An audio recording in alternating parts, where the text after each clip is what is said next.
Hello everyone, welcome back to my channel SBM political science. और political thinkers में आज हम पढ़ने वाले हैं महात्मा गांधी को। महात्मा गांधी को हम सब जानते हैं, हमारे भारत के राष्ट्रपिता, हमारे बापू, जिनका जन्म 1869 में हुआ था और जिनकी मृत्यु हो गई थी 1948 में। गांधी जी के बारे में हम सब जानते हैं, लेकिन पॉलिटिकल साइंस के एग्ज़ाम्स में जो क्वेश्चन पूछे जाते हैं उसी को ध्यान में रखते हुए आज हम गांधी जी के बारे में पढ़ेंगे। और इस वीडियो में फैक्ट ज़्यादा हैं, लेकिन जो आगे वीडियोस आएंगे उनमें गांधी जी के दर्शन, उसकी विचारधारा, उनके जो कॉन्सेप्ट है उनको हम समझेंगे। तो शुरू करते हैं। गांधी जी एक आध्यात्मिक संत थे। वो धर्म की ओर झुके हुए थे, लेकिन उनकी जो धर्म संबंधी धारणा थी वो लौकिक थी और मानवता की सेवा को ही वो सच्चा धर्म मानते थे। उनके जीवन काल में उन्होंने सोचा नहीं कि मैं राजनीति में जाऊंगा, लेकिन बाद में कुछ ऐसी परिस्थितियां बनी कि जिससे उनको राजनीति में आना पड़ा। उन्होंने कहा कि मैं जब तक राजनीति में नहीं आऊँगा तो मैं मानवता की सेवा नहीं कर पाऊँगा, और मानवता की सेवा नहीं करूँगा तो मैं धार्मिक जीवन कैसे व्यतीत करूँगा। इसलिए अपने धर्म को निभाने के लिए और मानवता की सेवा के लिए उन्होंने राजनीति में आना पसंद किया। लेकिन राजनीति में आने के बाद उन्होंने जो भारतीय स्वतंत्रता संग्राम का जो सफल नेतृत्व किया, उन्होंने जो भारत की स्वतंत्रता में योगदान दिया, वो अमूल्य है, जिसकी वजह से वो हमारे राष्ट्रपिता हैं, हमारे बापू हैं। राजनीति को वो नैतिकता पर आधारित मानते थे। उन्होंने खुद कहा कि मैंने राजनीति का चोगा पहन रखा है, किंतु हृदय से ही मैं धार्मिक पुरुष हूँ। मेरा झुकाव राजनीति की ओर नहीं बल्कि धर्म की ओर है। उन्होंने अपने शब्दों में खुद ये कहा कि मैं एक धार्मिक व्यक्ति हूँ। वो मानव की समस्याओं को नैतिक समस्याएं मानते थे। उनका मानना था कि अगर मनुष्य अपने आप नैतिक बन जाए और खुद में अगर उसकी आत्मा को सुधार ले, उसमें स्वार्थ की भावना ना आने दे, और जो काम कर रहा है इंसान उसमें नैतिकता हो, मानवीय दृष्टिकोण हो, तो मानव की जो समस्याएं हैं समाज में वो अपने आप खत्म हो जाएगी। ऐसी समस्याएं रह ही नहीं सकती अगर इंसान नैतिक बन जाए। इसके अलावा गांधी जी मानते थे कि जो व्यक्तिगत कार्य है और जो राजनीतिक कार्य है उनमें कोई अंतर नहीं होता। नैतिकता के जो नियम समाज में या व्यक्ति के अपने आचरण में लागू होते हैं, उन्हीं नियमों को हम राजनीति में भी लागू करते हैं, या हमें उनको करना चाहिए, क्योंकि राजनीति और व्यक्तिगत और सामाजिक ये सब कार्य आपस में जुड़े हुए हैं। उनका जो दृष्टिकोण था वो नैतिक और आध्यात्मिक दृष्टिकोण था। वो व्यक्तिगत और राजनीतिक कार्यों को एक ही सिक्के के दो पहलू मानते थे। अब हम जानते हैं उनका जीवन परिचय। गांधी जी का जन्म 2 अक्टूबर 1869 को काठियावाड़, पोरबंदर में हुआ था, और उनका जिस परिवार में जन्म हुआ वो परिवार एक धार्मिक परिवार था। उनकी माता वैष्णव धर्म की अनुयायी थी और उनके पिता पोरबंदर के दीवान थे। गांधी जी एक एवरेज स्टूडेंट थे, साधारण स्टूडेंट थे, और वो बहुत ही आज्ञाकारी स्टूडेंट थे अपने विद्यार्थी काल में। उसके बाद जब यहाँ मैट्रिक परीक्षा पास कर ली उन्होंने, तो वो 1888 में इंग्लैंड गए कानून की पढ़ाई के लिए। लेकिन 1891 में 3 साल बाद वो वापस आए और फिर वापस दक्षिण अफ्रीका चले गए। 1906 में दक्षिण अफ्रीका में उन्होंने एशियाटिक रजिस्ट्रेशन एक्ट की स्थापना की। फिर वापस भारत आए और 1915 में उन्होंने भारतीय राजनीति में प्रवेश किया, और चंपारण सत्याग्रह, मजदूर आंदोलन, कर न्याय आंदोलन, इन सब आंदोलनों को गांधी जी ने नेतृत्व प्रदान किया। लेकिन 1914 में उन्होंने प्रवेश किया राजनीति में। 1914 के बाद वो जो अंग्रेज सरकार थी उसके प्रति बहुत ज़्यादा विश्वास रखते थे, उसको न्यायप्रिय मानते थे। उनको लगता था कि ये सही है, सरकार यहाँ काम कर रही है और हमें इनकी मदद करनी चाहिए, और उन्होंने दूसरों को भी प्रेरित किया कि आप ये अंग्रेज सरकार की मदद करो। लेकिन 1918 में जब रॉलेट एक्ट आया और 1919 में जलियांवाला बाग हत्याकांड हुआ, तो गांधी जी का अंग्रेज सरकार से विश्वास उठ गया और वो इन दमनकारी कानूनों का विरोध करने के साथ ही ब्रिटिश सरकार के भी विरुद्ध हो गए। उसी समय मुसलमान जो थे, मुस्लिम लीग के जो लोग थे, वो भी अंग्रेज सरकार का विरोध कर रहे थे। तो गांधी जी ने सोचा कि हम सब मिलकर अंग्रेज़ सरकार को यहाँ से हटा सकते हैं, क्योंकि गांधी जी हिंदू और मुस्लिम एकता में विश्वास रखते थे। उसके बाद उन्होंने इन सब का विरोध करने और भारत में स्वराज स्थापित करने के लिए 1920 में सबसे महत्वपूर्ण आंदोलन असहयोग आंदोलन शुरू किया। इस आंदोलन से वो 1 वर्ष में अपने स्वराज का सपना पूरा करना चाहते थे और इसी आंदोलन से भारतीयों में राष्ट्रीयता का नवीन संचार हुआ। लेकिन थोड़े ही दिनों में यह आंदोलन हिंसक हो गया और 1922 में चौरी चौरा कांड जैसी घटनाएं हुई, जिससे निराश होकर गांधी जी ने इस आंदोलन को वापस ले लिया। 4 मार्च 1922 को गांधी जी को जेल में डाल दिया गया और 7 वर्ष की सज़ा सुनाई गई। लेकिन 5 फरवरी 1924 को उनके खराब स्वास्थ्य हुआ, इस कारण उनको वापस छोड़ दिया गया। 1924 में ही हिंदू मुस्लिम एकता के लिए उन्होंने 21 दिन का अनशन किया, क्योंकि उस टाइम सांप्रदायिक तनाव बहुत ज़्यादा बढ़ गया था। इसलिए उन्होंने हिंदू और मुस्लिमों को वापस से एक करने के लिए और भारत में शांति स्थापना के लिए 21 दिन का अनशन किया। इसी साल यानी 1924 में कांग्रेस के अध्यक्ष चुने गए गांधी जी। उसके बाद 1930 में गांधी जी ने सविनय अवज्ञा आंदोलन शुरू किया।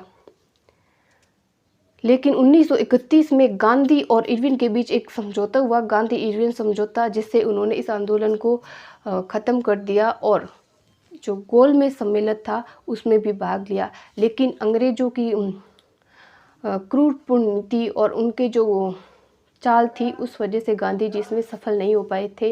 लेकिन सविनय अवज्ञा आंदोलन को गांधी जी के जीवन में रचनात्मक एक कार्य मानते हैं राजनीति के क्षेत्र में। गांधी जी पाक विभाजन के विरोधी थे, यानी भारत पाक विभाजन के विरोधी थे और वो नहीं चाहते थे कि भारत और पाकिस्तान का विभाजन हो। 1942 में उन्होंने भारत छोड़ो आंदोलन चलाया, जो गांधी जी के जीवन का अंतिम अहिंसक आंदोलन था। इसी में उन्होंने करो या मरो का नारा दिया। लेकिन 1944 में वापस जब वो जेल से आए तो उन्होंने हिंदू और मुस्लिम एकता के लिए बहुत प्रयास किए ताकि एकता स्थापित हो जाए और जो भारत और पाकिस्तान का विभाजन है वो ना हो। लेकिन जिन्ना और मुस्लिम लीग के जो लोग थे वो अपनी जिद पर अड़े रहे और गांधी जी को अंततः स्वीकार करना पड़ा भारत और पाकिस्तान के विभाजन को।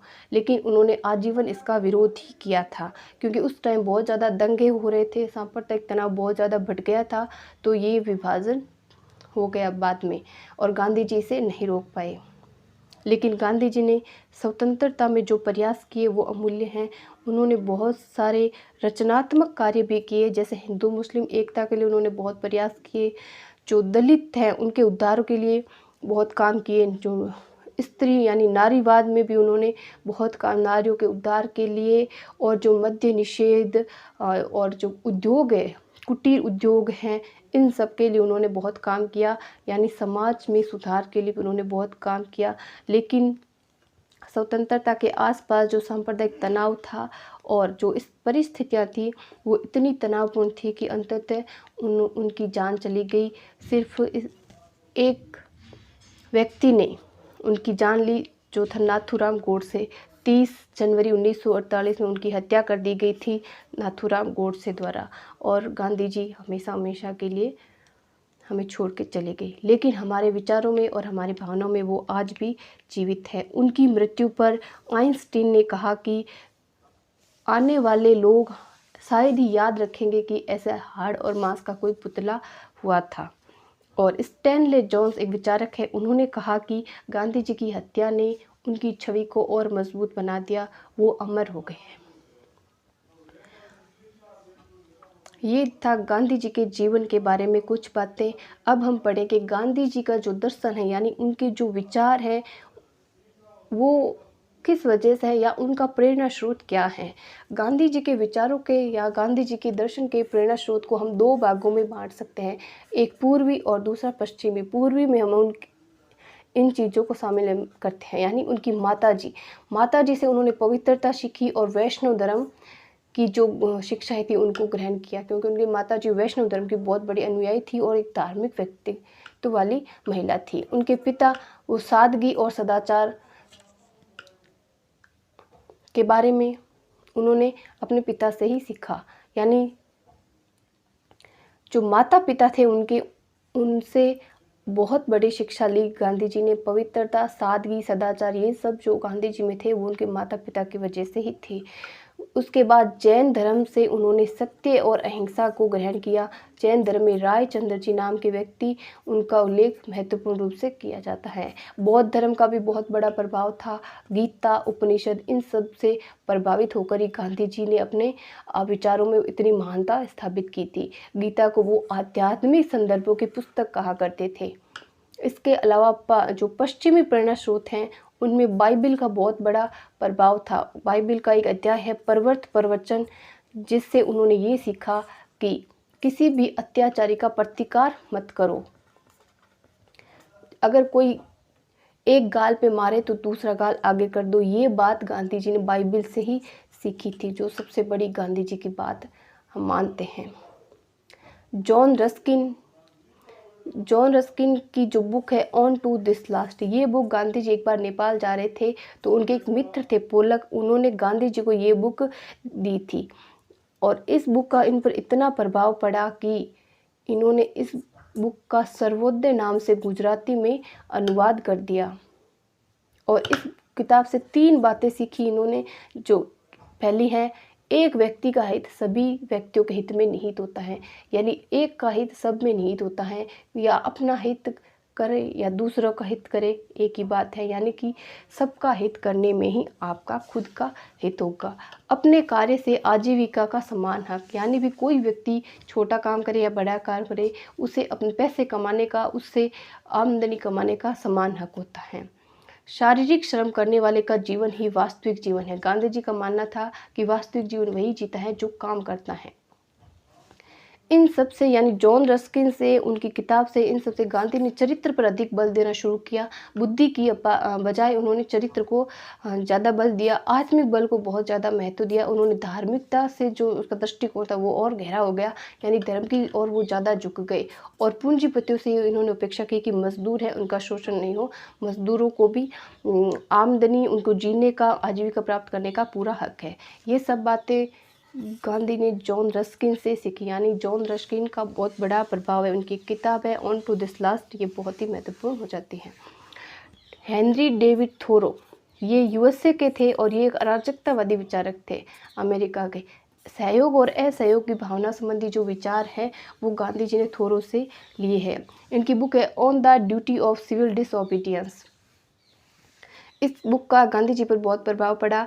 इससे भलाई, राज्यहीन समाज और अनैतिक कानूनों का विरोध करने की जो बात है वो गांधी जी ने हेनरी डेविड थोरो से ही सीखी थी। थोरो हिंसा का भी समर्थन करते थे, लेकिन गांधी जी अहिंसक थे। उन्होंने कहा कि अनैतिक कानूनों का विरोध करो लेकिन अहिंसक होना चाहिए, यानी हिंसा का समर्थन किसी भी कीमत पे नहीं करते थे। तीसरा, टॉलस्टॉय, ये एक रूसी लेखक है। इनकी बुक है गॉस्पेल्स इन ब्रीफ्स, यानी संक्षिप्त सुसमाचार। व्हाट टू डू, क्या करे। The kingdom of God is with in you, यानी स्वर्ग तुम्हारे भीतर है, जिससे अहिंसा का कॉन्सेप्ट गांधी जी ने लिया। एक तो जैन धर्म से भी अहिंसा सीखी और इस किताब से इन्होंने अहिंसा का अपना जो दृष्टिकोण था उसको और ज़्यादा विस्तृत रूप प्रदान किया। इस किताब का गांधी जी पर बहुत ज़्यादा प्रभाव पड़ा। इसका भी ऑन टू दिस लास्ट और एक on the duty of civil disobedience, यानी जॉन रस्किन, थोरो और टॉलस्टॉय, इन तीनों से गांधी जी बहुत ज़्यादा प्रभावित थे। इसके अलावा कार्लाइल की वीर पूजा से भी वो बहुत प्रभावित थे और हजरत मोहम्मद साहब की जो शिक्षाएं थी या उनके जो जीवन की जो घटनाएं, उनके चरित्र था, उससे भी गांधी जी बहुत ज़्यादा प्रभावित हुए थे। इस प्रकार गांधी जी की प्रेरणा में उनके माता पिता, विभिन्न धर्म या धार्मिक पुस्तकें, बाइबिल, उसके बाद John Ruskin, Henry David Thoreau, Tolstoy, इन सब का गांधी जी पर बहुत प्रभाव पड़ा था। अब हम बढ़ेंगे गांधी जी की किताबें। गांधी जी ने कई सारी किताबें लिखी थी। इसके अलावा समाचार पत्र भी निकाले थे, जिनमें से कुछ महत्वपूर्ण किताबें और पत्र ये हैं।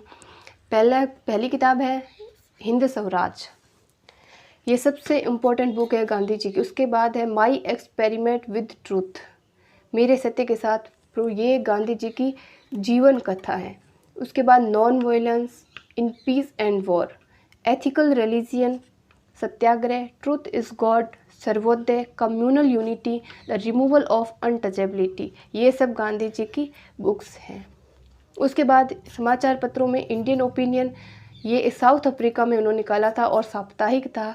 यंग इंडिया भारत में, हरिजन, नवजीवन, हरिजन सेवक, हरिजन बंधु, ये सब समाचार पत्र हैं, जिसमें से इंडियन ओपिनियन साउथ अफ्रीका में और यंग इंडिया भारत में। इसके अलावा हरिजन, नवजीवन, हरिजन सेवक, हरिजन बंधु, ये सब भी महत्वपूर्ण समाचार पत्र थे। गांधी जी पर भारत सरकार ने 1969 में गांधी शताब्दी वर्ष कार्यक्रम शुरू किया, जिसके अंतर्गत जो गांधी जी की किताबें हैं, लेख हैं, विभिन्न जो विचार हैं, उनको इकट्ठा कर करके प्रकाशित करती हैं और उनका संग्रह करके रखा जाता है। ये गांधी जी के बारे में कुछ जानकारी थी। अब ये है कि गांधी जी के बारे में गांधी जी ने कोई दर्शन दिया है क्या, या उनके जो विचारों का क्या अस्तित्व है, गांधीवाद जैसी कोई चीज़ है या नहीं है। गांधी जी ने खुद कहा था कि गांधीवाद जैसी कोई चीज़ नहीं है। जिस तरह मार्क्स ने कहा था कि मार्क्सवाद जैसी कोई चीज़ नहीं है, मैं मार्क्सवाद नहीं हूँ या मार्क्सवादी नहीं है, इस तरह से उन्होंने कहा था कि गांधी जी ने कहा कि गांधीवाद जैसी कोई चीज़ नहीं है।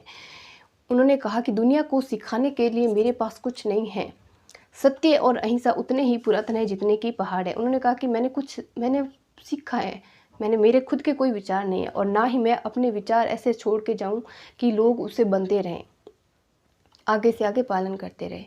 इस तरह उन्होंने कहा कि सत्य और अहिंसा पुराने विचार है, मैंने भी ग्रहण किया है, किसी को अच्छे लगे तो ग्रहण करो, नहीं तो नहीं। लेकिन हम मान सकते हैं कि गांधी जी ने हमें जो सिखाया है या उनके जो विचार हैं वो हमारे जीवन का एक रास्ता है, एक नवीन दृष्टिकोण है और आधुनिक समस्याओं का पुरातन हल है। ये आधुनिक समस्या हैं, उनको हम गांधी जी के विचारों से समझे तो हम बहुत यानी समाज में नैतिकता स्थापित कर सकते हैं और जो समस्याएं हैं उनको ख़त्म कर सकते हैं एक आध्यात्मिक और नैतिक दृष्टिकोण के आधार पर। इसी के साथ इस वीडियो में हम इतना ही पढ़ेंगे, लेकिन आगे जो वीडियोस होंगे उसमें हम सत्य और अहिंसा, गांधी जी का सत्याग्रह, गांधी जी किस तरह के राज्य का समर्थन करते थे, उनका आदर्श समाज कैसा था, प्रतिनिधित्व और बहुमत शासन के बारे में उनके क्या विचार थे, आर्थिक विचार उनके, सामाजिक विचार, राष्ट्रवाद अंतर्राष्ट्रवाद के बारे में उनके विचार, फिर उनकी आलोचना, उनकी देन और मार्क्स से उनकी तुलना, ये सब हम नेक्स्ट वीडियोज़ में पढ़ेंगे। तो अगर आपको मेरा ये लेक्चर अच्छा लगा तो इसे लाइक कीजिए और मेरे चैनल को सब्सक्राइब